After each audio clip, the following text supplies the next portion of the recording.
Hey everyone, this is Kevin from thechesswebsite.com, and today we're going to be looking at the Nakhmanson Gambit and what happens if your opponent takes with their knight instead of the pawn. The Nakhmanson Gambit video I put out recently was extremely popular. Everyone said, hey, you have to do a video on knight taking the gambit as well as if they decline the gambit. So this video is going to be looking at if the knight takes. Next video we're going to be looking at is if black declines. If you haven't seen that video, I will have a link in the description. But it starts out with e4, e5, knight f3, knight c6, getting into the Italian game, bishop to c4. And after knight f6, d4, could be a few variations on how we arrive at this. But pawn takes on d4, white castles, continuing to give up material, looking for rapid development. Knight takes here on e4, and then knight to c3. Now, really the most fun way to play this is after the pawn takes, you're going to bring your queen up here to d4, and you have a very strong attack, both with your queen to f7. You're going to be looking to take the knight here on e4, swing your rook over here to e1, get your bishop involved into the game, but they don't have to take with their pawn. So in this video, we're going to be looking at, on the sixth move, what happens if their knight takes here on c3. First thing to keep in mind in the Nakhmanson Gambit, it doesn't really matter how they're going to continue, is you want to be very aggressive. You want to get as much major material involved into the game and attack your opponent, put a lot of pressure on them. So in this case, you have two options. You could take with your pawn here, you could play your rook to e1, and definitely want to be playing rook to e1. You can take the knight back at some point, but you don't need to right now. This puts a lot of pressure on your opponent right away and also gets another major piece involved into the game. Now, they have three main ways they may decide to defend this. One is knight to e4, and you may say, why would they even do this? They're clearly just going to lose this material, but they're pretty much always going to lose this material here on c3. So the thought being that, yes, I know I'm going to lose this, and so if I want to defend with something like bishop to e7, after the rook takes, this rook is on a worse square than it was before, and I don't allow my opponent to bring another piece towards the center of the board. So at least that's the thought if they wanted to do that. We'll go over what happens if they play that. Another option would be knight to e7, just blocking off, knowing that they are up some material, and so they may just want to turtle up right now and try to defend as much as possible. And then you also may see bishop to e7, preparing immediately to castle on the king side. So let's go and take a look at first one, and that is knight to e4. As you can imagine, we're going to take with our rook here on e4, attacking the king. More than likely, you're going to see bishop to e7. They're running out of material as far as to put in front of this king here. But this is going to be really nice because you have another trap that you can use on your opponent. It's a bishop to a g5, attacking the bishop, and it looks like that d5 is pretty safe because it's forking the bishop and the rook here, but you're just going to go ahead and take with your bishop. They can't really take anything except the knight, queen take here. They're just going to lose their queen. So knight taking here on e7, that makes a lot of sense. And then now is the next trap. We almost need that knight here on e7, although that's really the only move, and that's because bishop to d5 is a trap. You can start to see that white has a really aggressive position, but it also looks like the bishop's hanging here, but it's not, because if the queen takes here on d5, then rook to d4 is a very nice trap. This queen is going to fall. There's no way to hold on to it. Let's say the queen comes back here to e6, kind of the easiest way to see this. Then you have rook to d8, checkmate. So they are going to lose this. They could just take the rook right away. Queen captures here on d4, or something like bishop to e6. Again, you're just going to capture this material right here. So that's what happens if they play that knight to e4 early on in the game. Now, the next variation we're going to look at is if the knight comes to e7. The next variation we're going to look at is if the knight comes to e7. Now, in this spot, we already have our rook here on e1. We need to start taking material back and then figure out how we want to continue with our attack. So it starts with c3. But from here, it's still very difficult for black to find the best move. Now, usually playing these gambits when there's not a lot of time on the clock, so a blitz or a rapid style game, usually you don't want to give your opponent an hour, 2 hours playing some of these crazy gambits. So you definitely could see some wild moves like g6, getting ready to fianchetto their bishop here to g7, castle on the king side. But from here, a huge mistake. Queen takes on d4, attacking the rook, maybe rook to g8 here. And then you could see queen to d5. This is threatening mate here on f7, so maybe rook to g7, and then this just starts to fall apart. Bishop here to h6, attacking the rook here. So, all is pretty much lost for black in this spot. That they could find a much better move, but it's still tough for them to continue, and that's something like d5. Well, this opens up for the light square bishop to get involved into the game. It also attacks the light square bishop for white. Since the king hasn't castled on the king side, so it's still open in the center of the board here, I always like to keep my pieces attacking. And by that, I mean bishop here to b3, because you could always play bishop here to d3, but that does block off your queen. And since you still have an attack on this long diagonal, I like to keep it here for as long as possible. Doesn't mean I'll always bring it here, but in this case, it's going to take them a while to get their bishop involved into the game and castle on the king side. So this f7 square, because early on it's only defended by the king here, is a very, very weak square. Now, from here, they have a lot of ways they could continue, but let's say bishop here to e6. They're not blocking off their pawn, so they could bring it here, recognizing this long diagonal is very, very dangerous for them to deal with, but knight takes on d4, and all of a sudden, black has a tough time finding a good move here. If we look at how they attack, maybe this is kind of annoying. The only way you could push this away is with pawns, but now white can actually just take the knight here on e6. While it's defended, queen to h5 is just deadly. If we see g6, then queen to e5. This is going to be very, very bad. You can just start gobbling up material right here after the rook moves. You can also get your bishop involved into the game at some point. You get your rook involved. So many different options that you have. If they don't play g6, maybe they say, yeah, I'm just going to bring my king here to d7. Well, queen f7, and all of a sudden you can start to see that the position gets worse and worse for black. Can't castle anymore. You're going to be chasing him around the board. Eventually you could play bishop here to a3 if you need to, but queen to e6, the immediate threat that you have on the board. Even if they decide to do something like pawn to g6, getting ready to fianchetto to the king side, stopping the queen coming here to h5 at some point, you can still take with your knight. And if they take right here, it's a little bit different as far as the threat, but queen to d4, still very, very good attack from white. Maybe rook to g8, then all of a sudden rook to e6. And you can see it's very difficult for black to hold on to this position. Now, the only real way for black to play here, but it's still tough, is if they bring their queen to d7 or d6.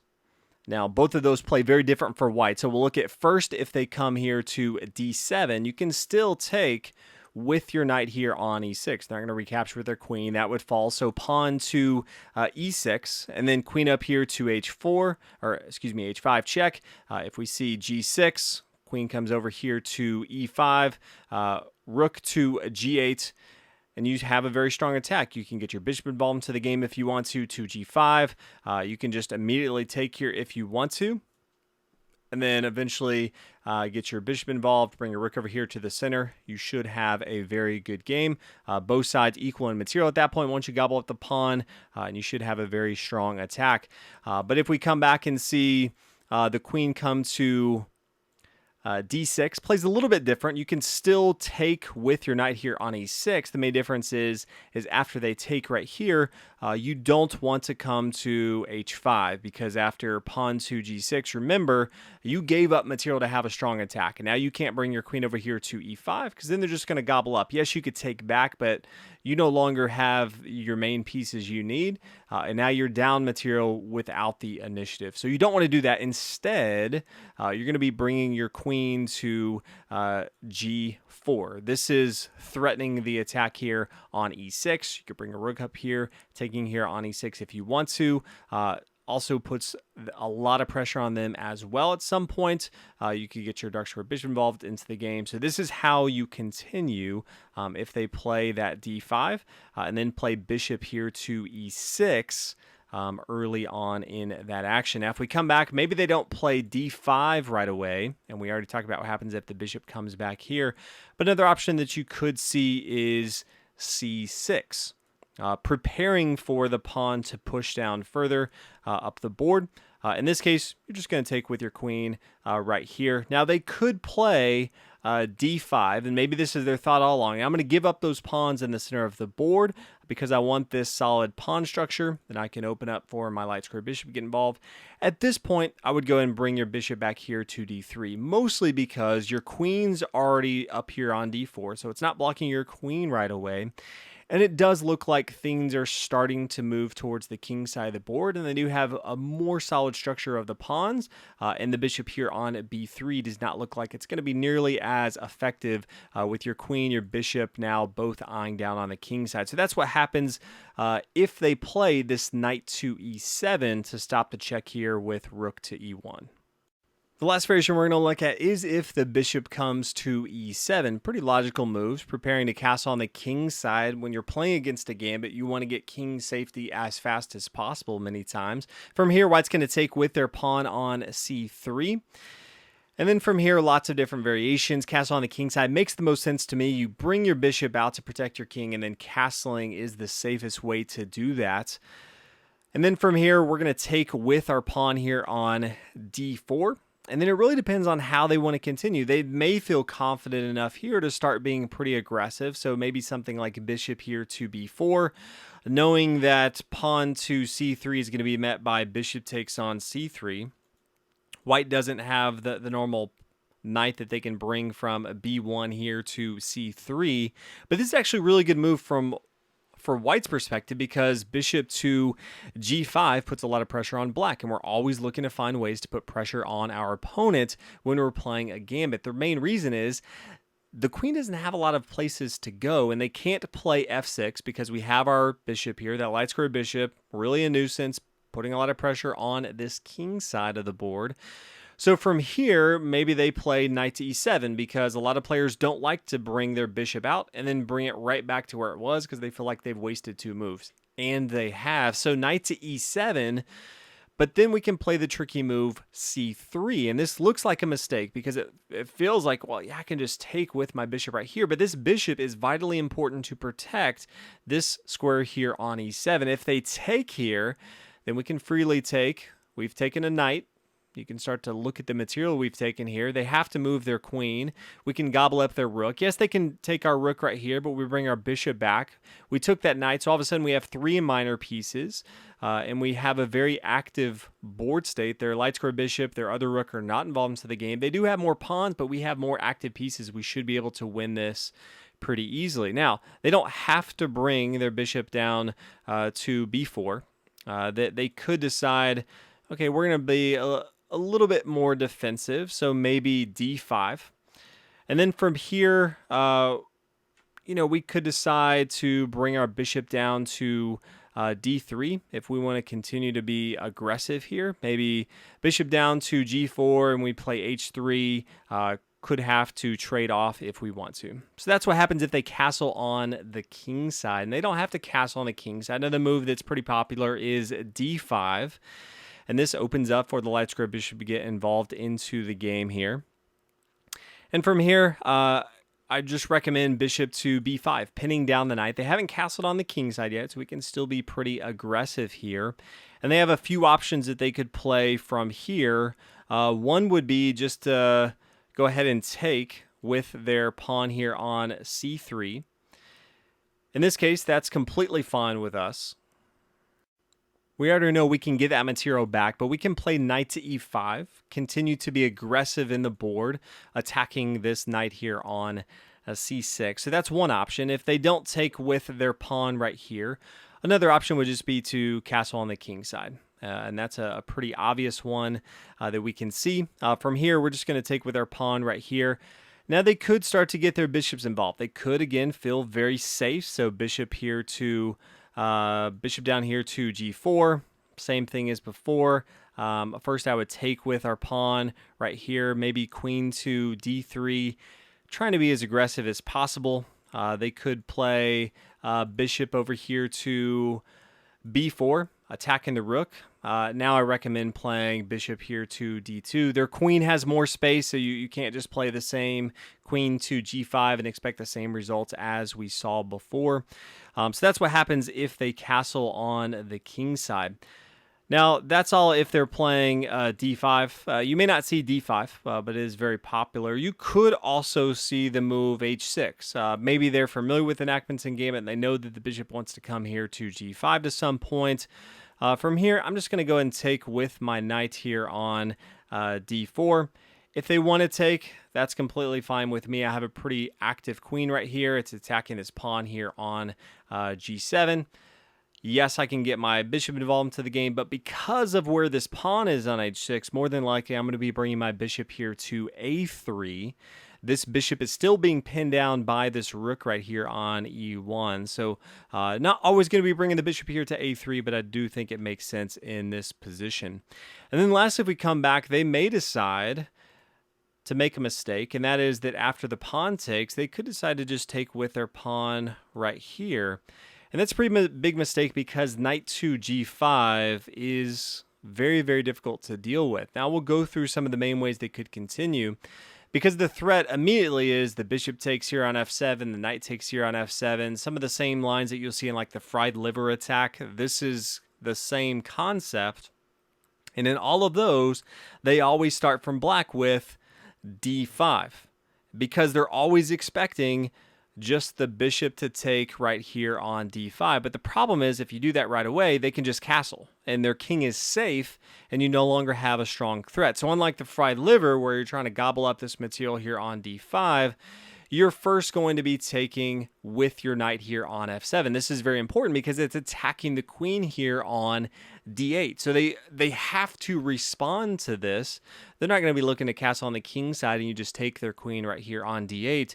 So they really need to take with their king, and now we can take with our bishop. They can't recapture because we're defending it with our queen right here. And so now we check our opponents, and depending on where they go, maybe king to e8 here. Then we have bishop here to a3, and this is so difficult for them to deal with. We have so many pieces that are being pinned down, so much attacking lines that we have. Eventually we can get our queen involved into the action if we want to. So a lot of different ways for this to go poorly for black. Now, instead, maybe they play bishop here to e6. We can just take with our rook if we want to. Now, coming back, they may decide maybe d5 is not for them. Maybe in this spot, they look at this and they say rook to f8 makes a lot of sense. What's nice is we can still take with our knight here on f7. They can't take with their king. It's defended by the bishop. And if they take with their rook, then queen to h5 is deadly. Now they may look at this and say, we're threatening with our queen here on f7, so we need to stop that, maybe pawn to d5. But bishop takes on d5. We still threaten the same thing. The bishop's still defended by the queen here. And there's just no good way to stop this. If they bring their bishop, this square right here is defended by the rook as well, so we can just continue to gobble up material. Maybe they don't play d5. Maybe they play g6. Well, this is going to fail as well because of the key move. Very important to understand this one if you see it, and that is bishop takes here on f7. They pretty much need to take with their king here. It doesn't matter if they do or not. They're going to end up losing the game here. Queen takes here on its h7, and they're going to lose no matter where they go. If they come back here, well, this is clearly just mate and one. If they come to after queen takes on h7, if they come queen to f8, well, then we have the bishop get involved into the game. That's going to be check, and then it's going to be checkmate pretty soon. If they try to bring the king out, king to f6, probably the best move. It's still going to be a mate eventually. There's just no way to stop this. Now, that's not a forced mate, meaning we're not going to check them every single time, but there's no way to stop the mate. So we could see g4 threatening just g5 at some point. Maybe they play e5. Then we could just push forward with our bishop even to get that involved into the game. They take. We're just gobbling out material here. Rook to e5. You can see queen's not doing too much. It's on this long diagonal, but that's not where we're attacking the light square bishop. They can't do anything right now. And so the king's just pretty much in this awkward spot where it's going to be chased around the entire game. Rook here to e1. Maybe now they try to open up and get their light square bishop involved into the game, but we're just going to completely avoid all those squares that they can defend on. And at the end of the day, it is going to be checkmate. Just no way to to stop this. So maybe queen over here to e3, and then eventually h3 checkmate. A lot of different ways you could do that, but that is the Nakhmanson Gambit. If they take with their knight, and this is the last variation, if they take, or if they come here to bishop here to e7, I try to make a really in-depth video. If you have watched this whole thing, if you haven't already, please like the video. I have been trying to put a lot more time into these videos to show more variations, so that if you are truly trying to study these openings, and this is going to be your go-to, that you understand more of the variations, more of the thoughts around what both sides are looking to do and how to attack if they do certain things. But definitely please like the video if you haven't already. Know that the next video coming out is going to be if they decline the gambit, which, come on, opponent, you always got to take our gambits that we provide you, but sometimes they don't. So we're going to be going over that. Thank you guys so much for watching the video, and I'll see you in the next one.